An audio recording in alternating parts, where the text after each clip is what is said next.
Unë mbaj mend edhe kur ika në Greqi atje, kur Xhaxhai pagoi 20 euro për muaj që unë të futem në stërvitesha, dhe muajin tjetër unë nuk i çova lekë trajnerit, edhe në ato momente babi thotë që mos paguam sepse babi ndihej të keq, kupton.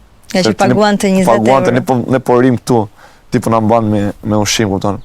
Nëse djali është i mirë, tha le ta mbaj ai, tha, të vi ta marrë, ta mbaj ai atje, kupton. Edhe ashtu ndodhi.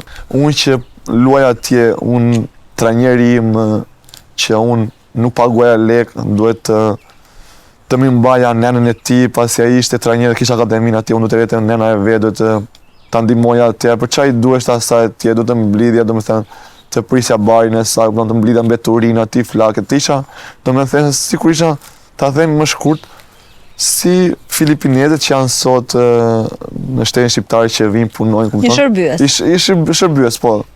Tamam fjala shërbyes, edhe kështu ndodhi. Nga që nuk ishe mundësi të paguaje këto 20 euro isha në muaj. detyruar të përulesha, të mblidha, domethënë mbeturinë, më isha thjesht 11 vjeç, unë thjesht të luaja.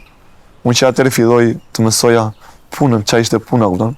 11 vjeç. 11 vjeç ka qenë, 11 vjeç e gjys ka qenë që unë ndihmoja. Edhe ndërkohë luaje futboll. Po, luaja futboll ndërkohë, gëtohesha, domethënë nuk është se beja namin atëherë. Për të parë programin me Mbrëma Yje, mjafton të bëni subscribe në kanalin Arbana Osmani në YouTube.